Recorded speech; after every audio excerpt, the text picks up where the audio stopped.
1970-жылы ушул сиздер көрүп турган учкун орто мектебине 1-класска окууга келдим.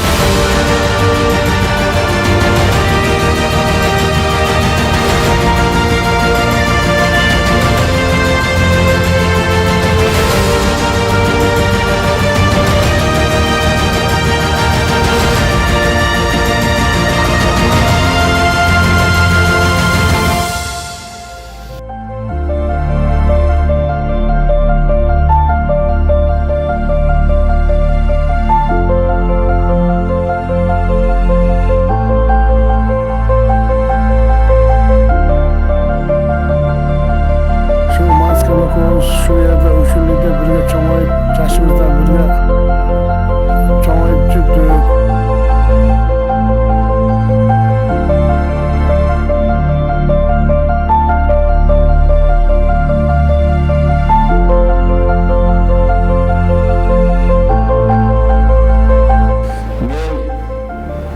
Men 2006-жылы ушул Ош мамлекеттик университетинин искусство факультетине жумушка Исмаил Бакировдон ошон бирге эле ушул искусствонун жамаатынын чакыруусу боюнча келдим.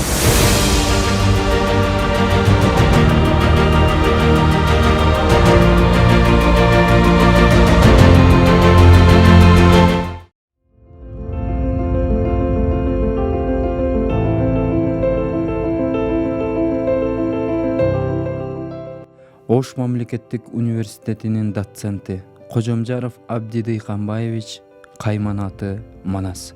1962 жылдын 17 ноябрында чарба кызматкери Дыйканбай аке менен Арапат эженин үйүндө жарык дүйнөгө келген.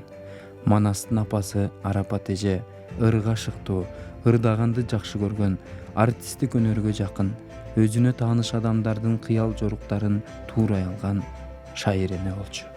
Арапат эже Манас бала кезинде элге белгилүү болуп калган Ырыспай Абдыкадыровдун, Муса Баетовдун, Атай Огонбаевдин, Аксубай Атабаевдин ырларын ырдап берип, кичинекей Манасты ырдоого шыктандырган.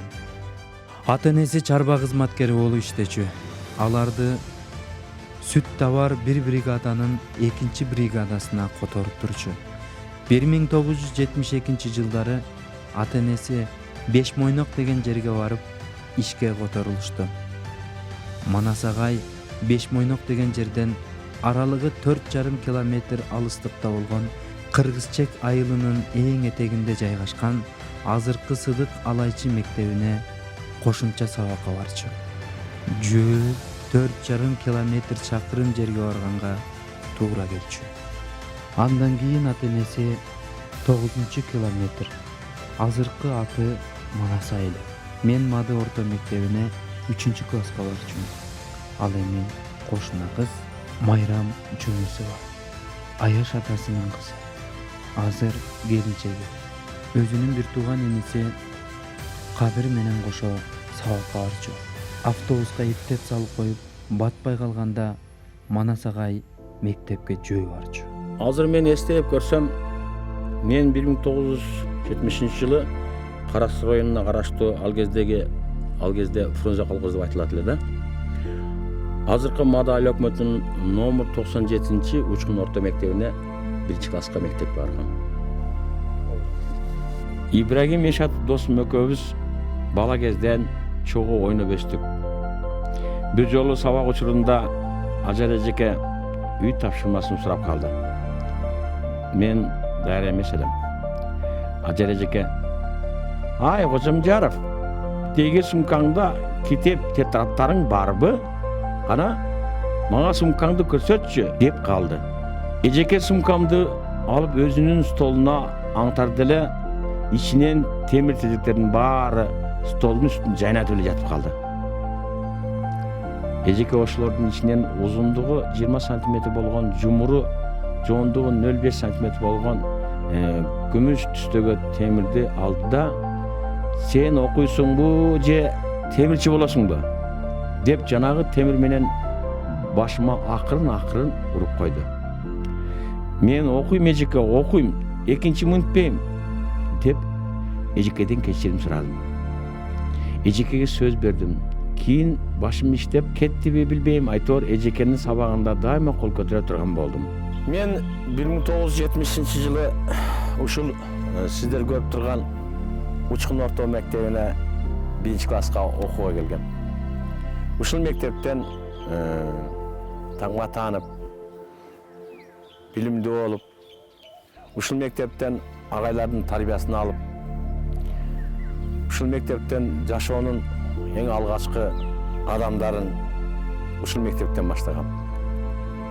Бул мектептен эми канча деген инсандар бүтүп кетти. Мен да ушул мектептен окуп, ошол кезде биздин мектепте музыка сабагы болчу. Музыка сабагынан таалим алып, ырдыган үйрөнүп, айтып өтсөм бул жердеги биздин класс жетекчилерибиз Нуркамил агай, Насыр агай бизге таалим тарбия берген.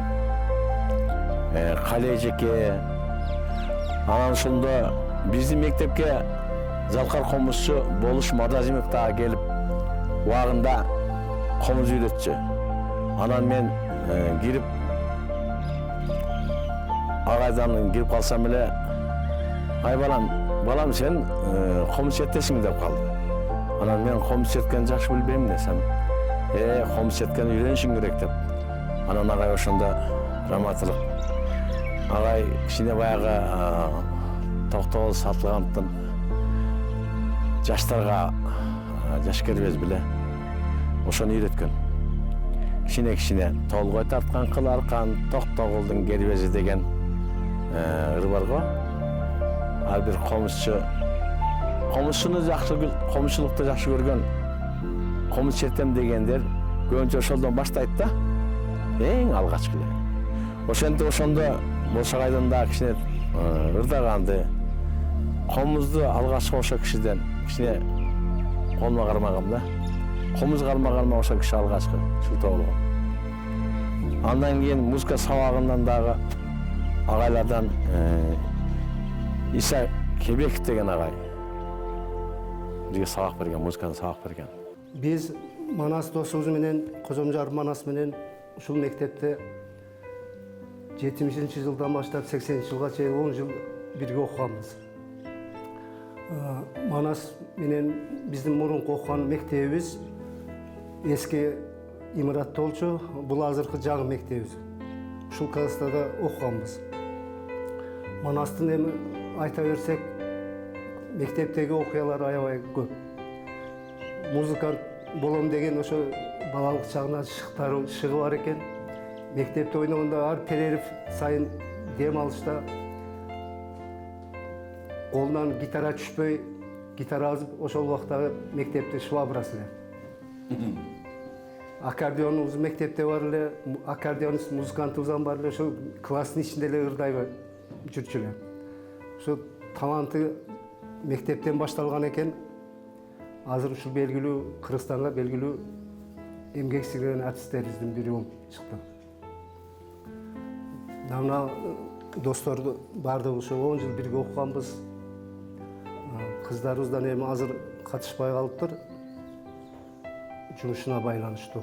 Биз Манас экөөбүз таанышканбыз Фрунзе мезгилинде. 1985-жылы Фрунзанын Кишпек деген станциясында биринчи жолугушуп таанышканбыз. Ошол бойдон бир жыл бирге жүрдүк. Бир жылдан да көп. Экөөбүз бир квартирада жашадык. Бул искусствода окуду, чогуу тапшырдык. Мен тилекке каршы болбой алдым. Бирок мен политеке өттүм. Вечерний строительный факультетке. Экөөбүз бир жыл жашадык. Бир жыл жашообуз аябай жакшы болду. Студенттик мезгилибиз.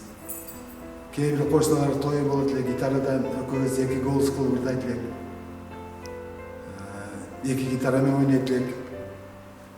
Анча-мынча тойлорго барып койчубуз. Ырдачыбыз да жакшы эле. Ошентип жүргөнбүз.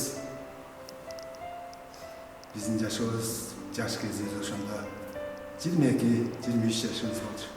Биз бул Манастын кичине ырдагандары белгилеп, 7-8 класстарда бар класстын ичинде ар сабак бүткөндөн кийин дем алышта баягы пол жок швабра деп коебуз. Ошону астыбыз ачыгылы, доска ачыгылы баягы Jamilani ырдай берет эле. Баягы ырдаганда баягы класс аш кызы бир Jamila деген кызыбыз бар эле, баягы буну парт айландырып кубалай берет эле.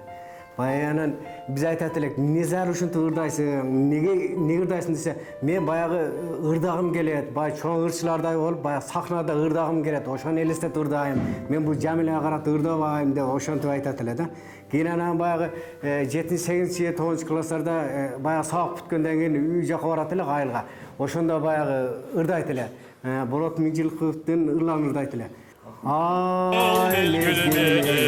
Enesimde, özümde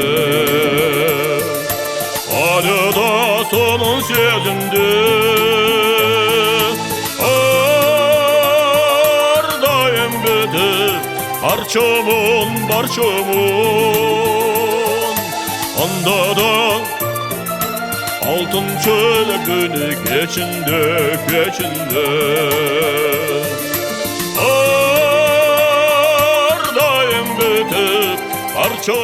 Мектепте ушул бир эле класс болушчулар. Класста балдар көп, кыздар да көп эле. Ошолордун ичинде ушул Манас көп нерселерге катышып, көп нерселерди аткарат эле. Себеп ал убакта мектептерде класстан тышкаркы иштер көп аткарылат эле.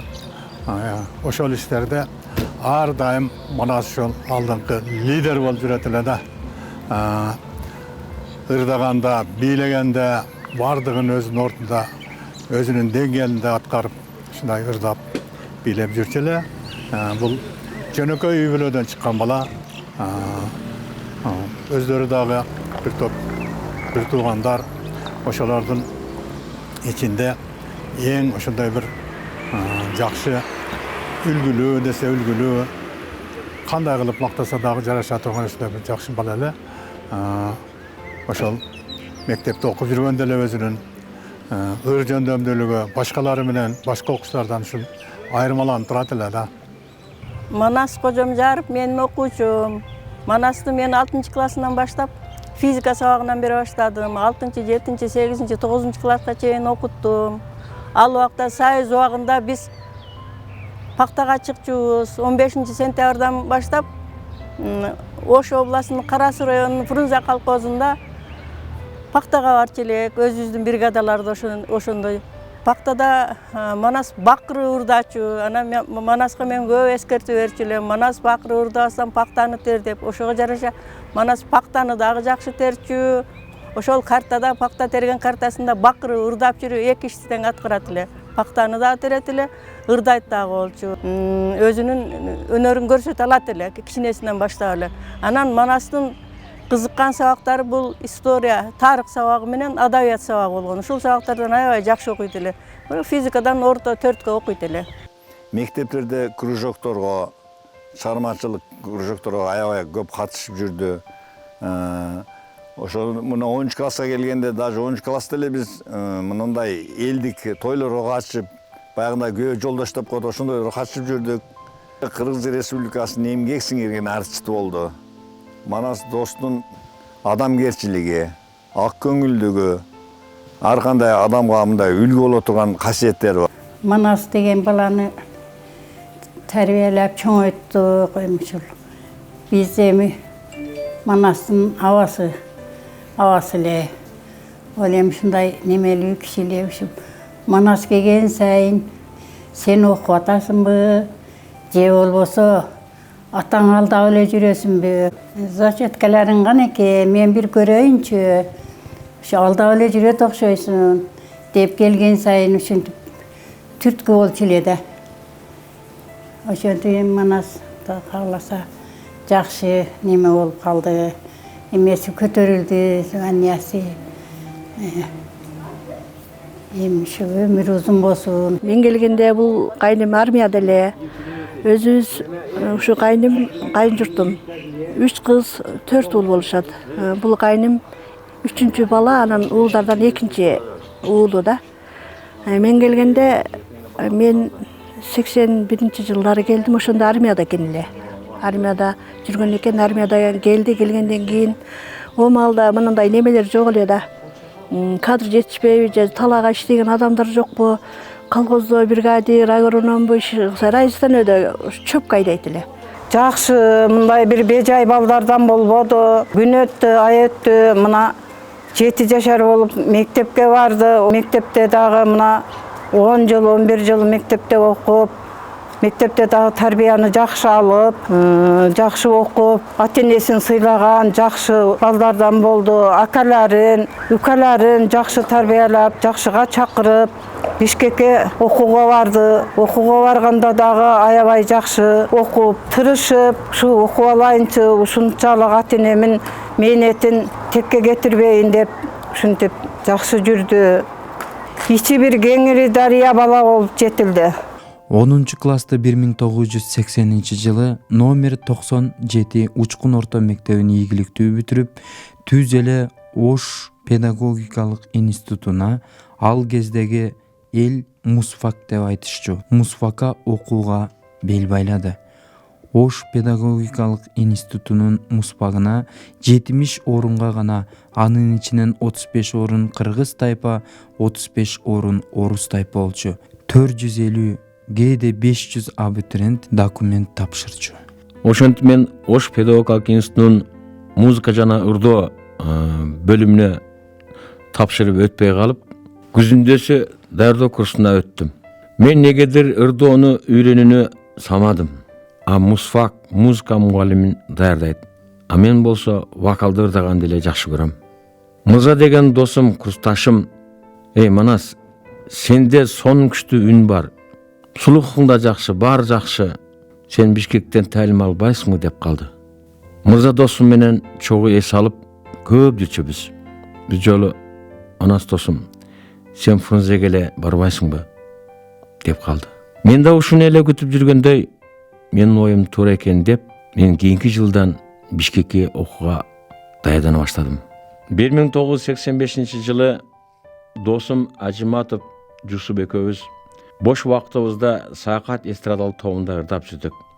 Биздин топто Саякат тобунда Талип Жороев, Макембай Азимов, Сейдалы Шамшиев деген досторубуз менен бирге ошол группада мен солист болуп, алар музыкант болуп, көпкө чогуу ырдап жүрдүк.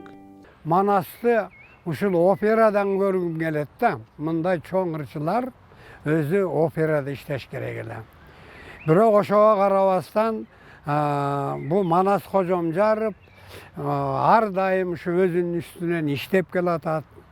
Менин угушума караганда бир кезде ошол Бишкектеги опера жана балет театрында солист болуп иштеп, чоң арияларды ырдап, чоң жанагындай ролдорду аткарган экен да. Мына азыркы кезде ушул көптөгөн ошо профессионалдык деңгээлдеги ырларды ырдап жүрөт. Ошол эле кезде мына элдик ырларды дагы дээрине жеткирип ырдап жүрөт. Азыр биздин ушул Ош областында, ушу түштүк жергесинде ушул ырчылардын, мына жигит ырчылардын эң алдыңкысы деп койсом, мен жаңылышпаймын да. Эч бир башка адамдарга окшобогон өзүнүн мүнөзү, өзүнүн баскан жолу, өзүнүн тапкан мадани чөйрөдөгү изи менен Манас Кожомжаров болуп бүгүнкү күндө кыргыз элине таанылып турган учуру. Манас өзгөчө бир инсан, себеби жөнөкөйлүгү, адамгерчилиги, өзүнүн кажыбас кайраттуулугу, чыгармачылыгы, чечкиндүүлүгү менен ар дайым кандай гана маселе болбосун өзүнүн жашоосундабы, чыгармачылык жолдобу ар дайым ушул жолунда турган кыйынчылыктардын баарын жеңгенге көнгөн жана ар дайым ийгиликтерди жарата алган мыкты аткаруучулардын бири катары бүгүнкү күндө баарыбыздын эсибизде сакталып турат. Манас өзүнүн мыкты жагын көрсөтүү менен биздин Ош филармониясын даңазалап келген. Ошондой эле Оштун бүт таланттарынын мыктылыгыны, таланттарынын чыгармачылык бийиктигине ар дайым даңазалап келди. Анан иштерман жагында айтып коюшубуз бул оң, себеби өзүнүн мындай канчалаган артисттерибиз бар да, канчалаган аткаруучуларыбыз бар. Өзүнүн жалкоолугунан, же чечкинсиздигинен, же кимдир бирөөдөн жардам күтүп отургандыгынан ар дайым ушул качан мен иш чарам өтөт экен деп отура берет да. Манастан андай кыял жок. Манас тура калып, өзүнүн баягы баралына келип турган мезгилде чыгармачылыгын үстүндө иштеп, эмгектенип өзүнүн жеке концерттерин илгертеден эле берип келе жатат. Bundan bir kança yıl murun 1986 жылы Институт искусства Бейшеналиева атындағы институттың алдында экөөбүз таанышканбыз. Анда биз экөөбүз мындай жаңы студияны бүтүп келгенбиз. Анан бизде ушул СССРдин эл артисти Болот Минжилкиев бизди угуп көрүп, аябай жактырып, бирге окудук, жатаканада бирге жаттык, бир комнатада жаттык, бир туугандай болуп. Бир нанды бөлүшүп жеп, чоңойдук десек болот да. Ырысбай Абдыкадыров деген агабыздын атынан коюлган филармонияда солист. Манас Кожомжаров менен биз мына студенттик кезден бери тааныш болуп, дос болуп жүрөбүз. Манас Кожомжаров бул өзү мен айтып жүрөм, Манас менен биз дос болгондуктан Манас Кожомжаровду мен бул түштүк регионунда бирден бир вокал боюнча бирден бир специалист деп айтып жүрөм. Манас дайыма студенттер менен талыкпастан ошол студенттерге өзүнүн болгон билген билимин бардыгын берүүгө аракет кылат.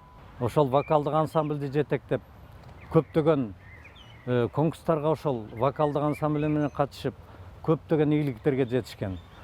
2007 жылы биз Манас Кожомжаров менен эл аралык фестиваль Серпер деген Астанада өткөн. Ушул Астанага биз Манас Кожомжаров менен чогуу барып калдык. Биздин Мырзалар деген атайын вокалдык топ бар.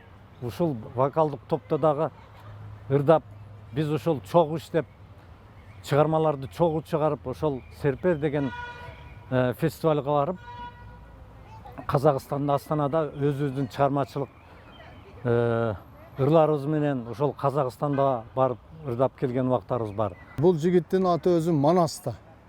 Манас деп айтып өзү айтып турбайбы Манас деп. 1981 жылдары мен армияны бүтүп келип, Ош мамлекеттик университетинин музыка факультетине тапшырдым. Бул жигит дагы ошол биз окуган жайга тапшырып окуп калды. Мен айылда иштеп калдым. Бул ошол Бишкектеги баягы студияны бүтүп, андан кийин ошо искусство Бибисара Бейшеналиева атындагы институтка кирип, ошонун вокал сабагынан специалист боюнча бүтүп, анан келип окууну бүтүп келип, ушу шаарда жашап, шаарда иштеп, вокалдык адистик боюнча бүткөн адам сөзсүз баягы ырдоонун эрежесин жакшы билип, анан баягы элдик фольклорго окшогон бир өзүнүн үнүнүн бир жагымдуу, укулуктуу ушул нерселерди ушул окуп келген, тарбия алгандыгы көрүнүп турду. Кандай ушу шаарыбызда болобу, областта болобу, кандай өткөн иш-чараларда ушул Манас Кожомжаровдун ырлары, ырдаган ырлары, оондору байкалып, элге угуп, элдин кадырына сиңе баштады. Манас Кожомжаров 2006 жылы биздин факультетке мугалим болуп келген. Бул Манастын ушу биздин факультетке келгенден баштап бүт биздин студенттердин, мугалимдер, агайлардын бүт мындай бул жакшы жагы ушул жерден башталды. Себеби дегенде чыныгы баягы вокалист мурдага чейин бизге иштеп кеткен мугалимдер иштеген. Анан кийин Манастын 2006 жылдан келиштеричи бул ошол мындан эми 2006 жыл болсо бир 17-18 жыл мурдагы иши Манас жаш эле абдан мындай күчүнө толуп турган, үйүнү дагы күчүнө толгон убак эле. Ошондон келип биздин факультетте жумушту баштады. Манас бул бир гана биздин факультетте эмес, бул демек биздин түштүк кыргыз элинин бул мындай эң бир жогорку ырчылардын бири деп эсептейм. Себеби дегенде баягы ошол биздин факультетке келип иштегенден баштап чоң иштей баштадык. Манастын репертуарларын мен негизинен билем. негизинен ушу жалпы абдан сонун ылдарды ырдап келди.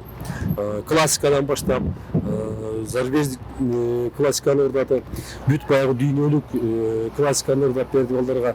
Бул ошонун бүт баягы классикалык музыкалардын ырдалышы, аткарылышы бул студенттердин андайдыр бир деңгээлде башкача бир ойлорго, башкача бир умтулууга аракет кылып алып келди да. Ошо балдарды тарбиялоодо, студенттерди окууда биз бири-бирибиз менен байланышып келип жатабыз.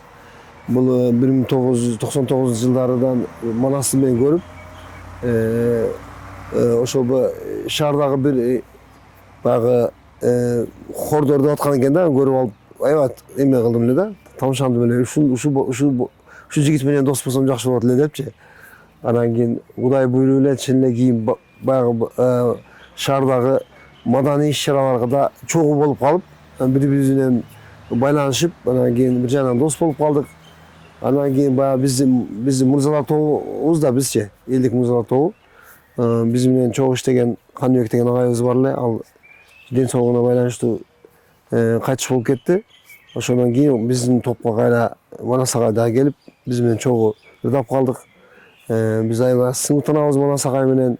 Ошо миңдеген студенттерди тарбиялап, ошол музыка искусствосуна, айрыкча вокал искусствосуна тарбиялап келип жатат. Менимче ойлойм, ушул түштүк өрөөнүндөгү эң алдыңкы ушул вокалисттердин бири болот эсептелет. Ошондуктан көптөгөн агай тарбиялаган ушул студенттер, биздин балдар азыркы ошо республикада, биздин Кыргызстанда, маданий чөйрөдө ошондой эле билим берүү жаатында эмгектенип келе жатышат.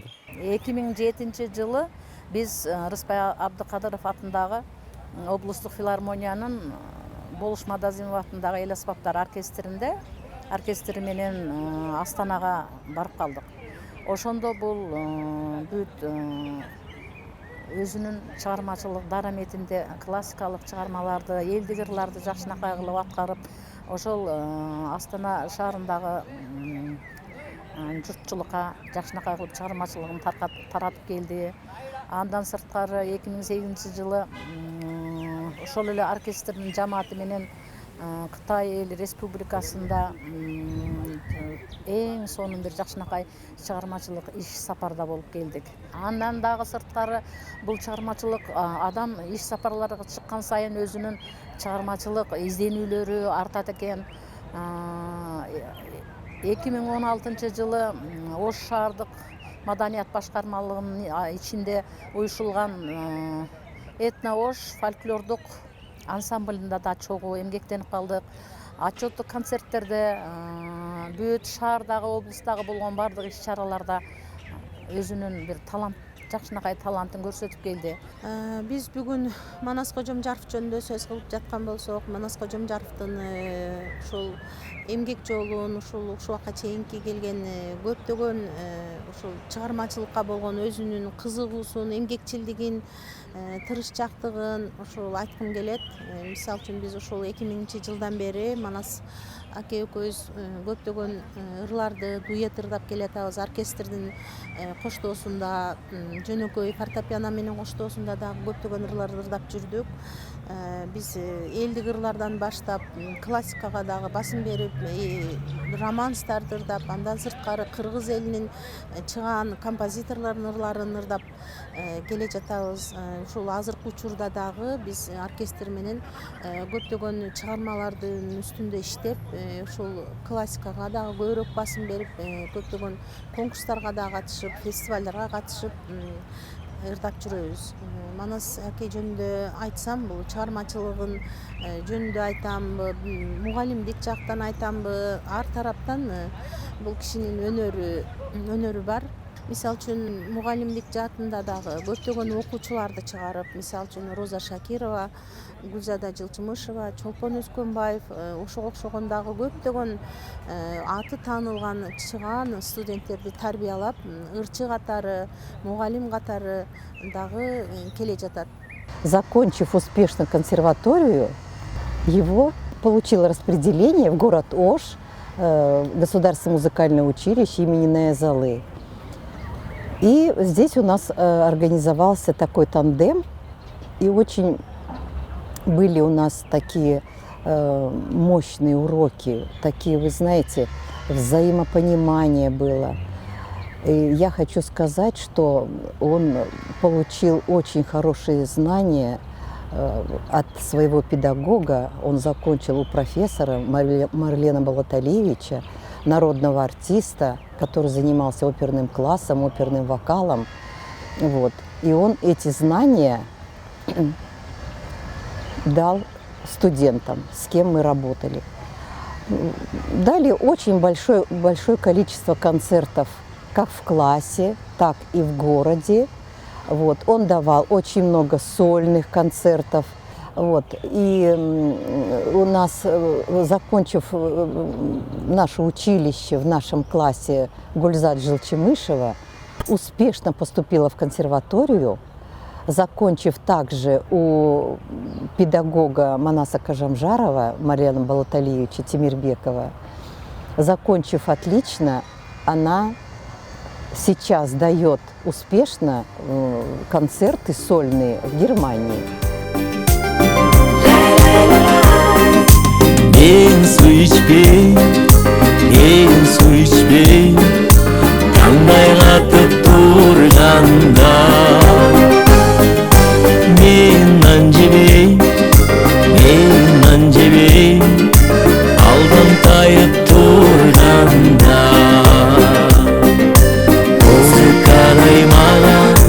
Muzikaday maga Tatlı sosun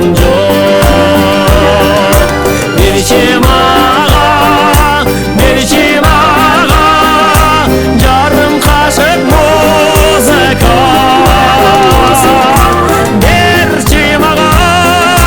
Berçim ağa, yarım kaşık muzika.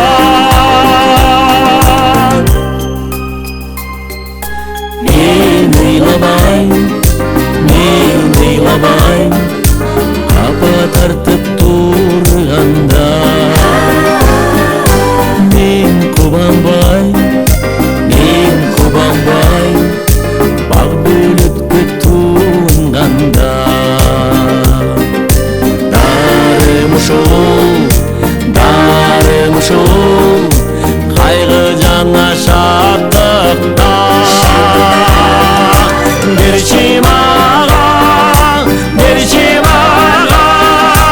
Yarım ortam muzika. Berçim ağa, yarım ortam muzika. Ay lay lay la lay, lay lay lay la lay, lay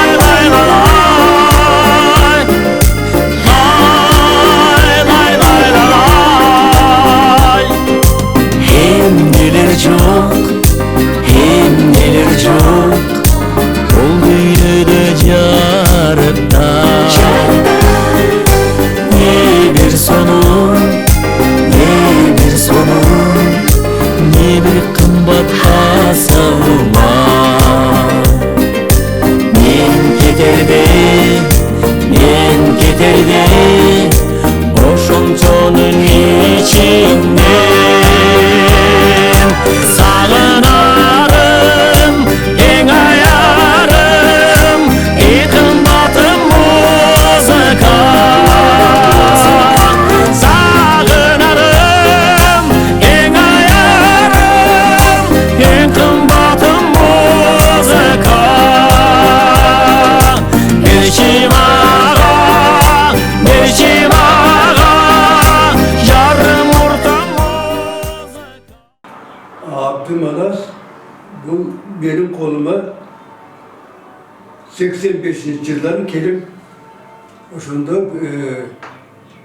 benim koluma düştü de ötede maktar kolum olmuş, bırak geleceği var bu bana olgun.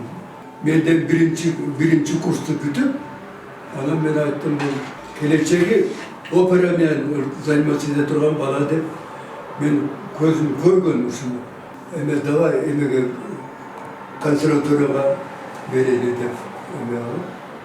Ana şu benim yüzümden ağama muallimime Marlen Balatalivski az bir şey gelecek mesin özü akarsa bu yani İtalyanski şkoluna bütkenike o şonda ben de o şon klasta oşon klasın ben bütken bolçum.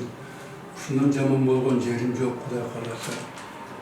Oşonu manastı ben davay emeğe men özüm ağayıma akbar okutsak onu dep geleceği var eken dep ben aytkaным narsa to'g'ri bo'lib turdi. Abdi Kocamjarov Manas deb qo'yamiz. Shu Manas do'stim jönünde shu o'qib atqandan beri emneni aytsam bo'ladi. Manas yaxshi o'quvchi, Toshkentdan tirishchoq bo'lchi. Konservatoriyani bitgandan keyin institutni bitgandan keyin shu opera teatrda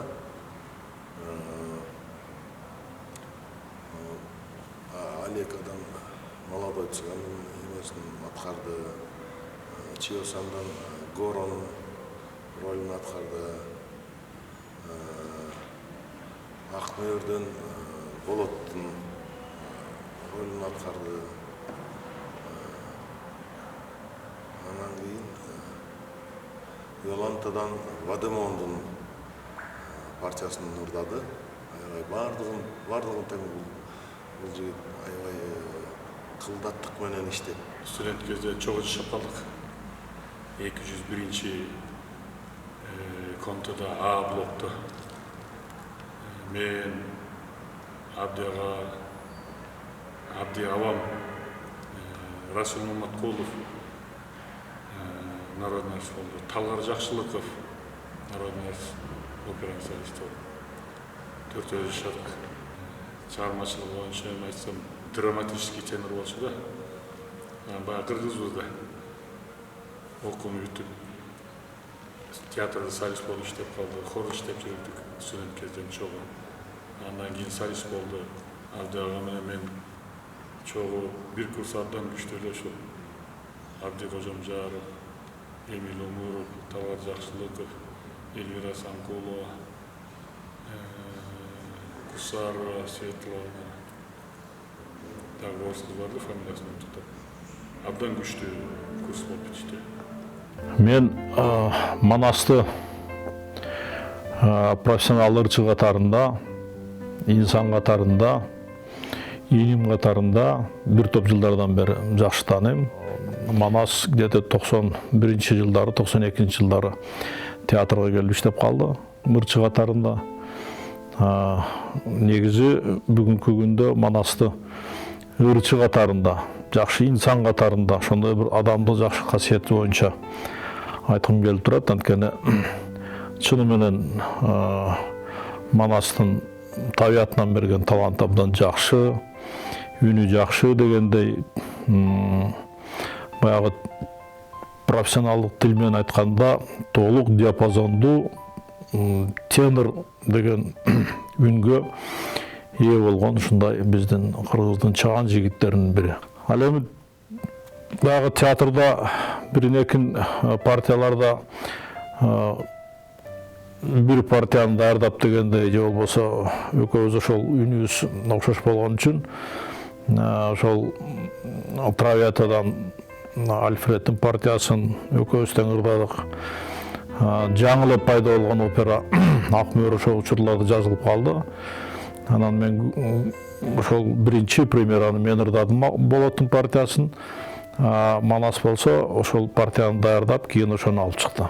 Бүгүнкү күндө бир топ балдарды тарбиялап тур бул жерде. Ош жергеси бүгүнкү күндө экинчи биздин борборубуз. Мына ушул жерде көптөгөн балдарды тарбиялап дегендей, көптөгөн маданий чөйрөсүндө иштерди жасап, эмгектерди жасап ушинтип жүрөт.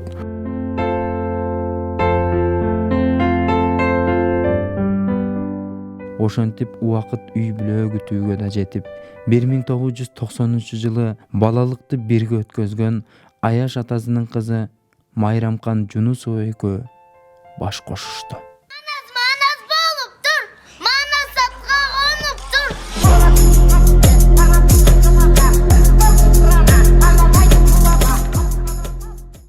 Саламатсыздар туугандар, балдарым, өзүнүн келечектеги өзү балда өзү унутулбаса, эч ким унутулбайт. Ата-энени унутулбайт. Өзүнүн коту менен жерде окуткан башка. Bu yerden andan keyin Çıngıray bir yerden aydagan. Bishkek'e ketken. Bishkek'ten barıp özü okudu. Bunun arkasından kömele düşkön joktu. Gelecekte şu laflarga geldi, jakşı bilim aldı, jakşı okuptu. Jakşı bilen muzikaga jakşı үйрөнүп, jakşı ketти. Endi tinch bolgular. Samat baldarım özlerine jakşı olup, özüne unutulmasalar, ata-ene көңүл unutulmayt. Tuğanlar şunday. Boptu jakşı önü östürgüler. Kudayım jakşı akıl ol bersin.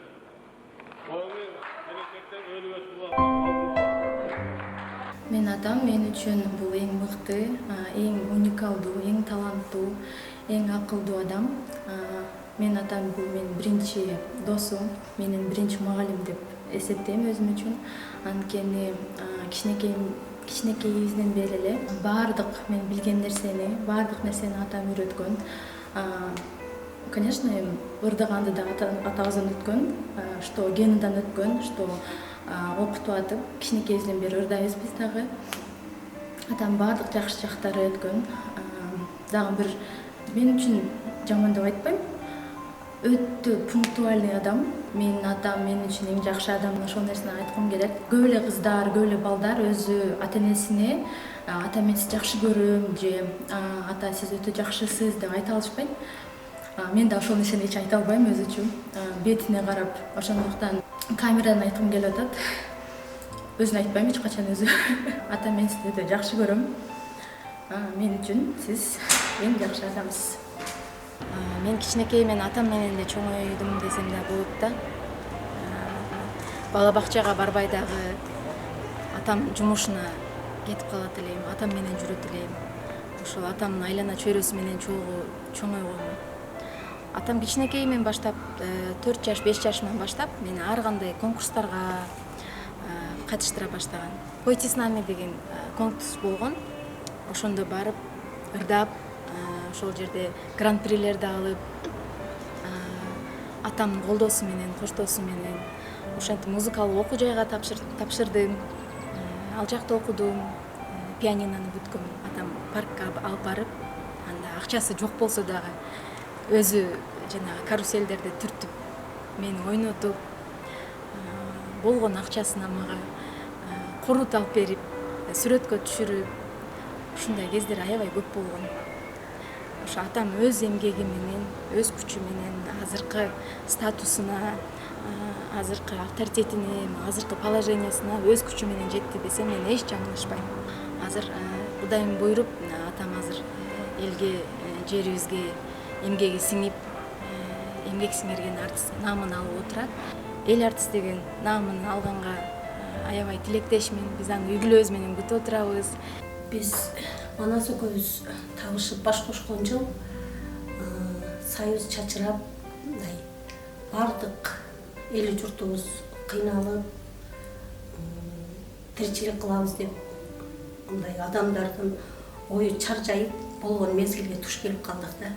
Бирок ошол мезгилде дагы ошондой кыйынчылыктар болсо дагы Манас ушу окуусун улантып, андан ары кесибин таштабастан иштеп, студент кезде ошо акыркы курстарда Малдыбаев атындагы опера балет театрына ишке кирип, алгач хордо иштеп, анан солист болуп иштеп, ушундай кыйналсак дагы окуусун таштабады да. Эртең менен кара жумушка кетет, күндүзү окуйт, кеч театрга чуркайт. Жан талашып келип, анда ошол чоң кызыбыз колубуз эле Мерима. Ошону эркелетип, анан мага көңүл буруп, ушундай камкор ата болду да бизге. Жолдошумма жолукканыма тагдырыма ыраазы болом. Өтө камкор ата, үй бүлөнү биринчи орунга коет. Анан мээримдүү, бооркер, Айкөл, Тайата, чоң ата. Ушу өзүнүн эмгегин бир жаңы чыгарма жаратса, бир жете албаган ноталарына жетсе, ошол күн бул киши үчүн өтө чоң майрам да. Анан эр жигитке жетимиш өнөр аздык кылат дейт го. Ошол Манаста бар да. Багбан болом десе кыйын багбан. Биз атабыз Мичурин деп коебуз. Кичинекей гүлдөн деле бир башкача кылып ушинтип өстүрүп, анан жыгачтан устачылык менен иштейм десе, аны деле алып кеткен ушу көп тармактуу өнөрлүү кишилердин катарына кошулат да.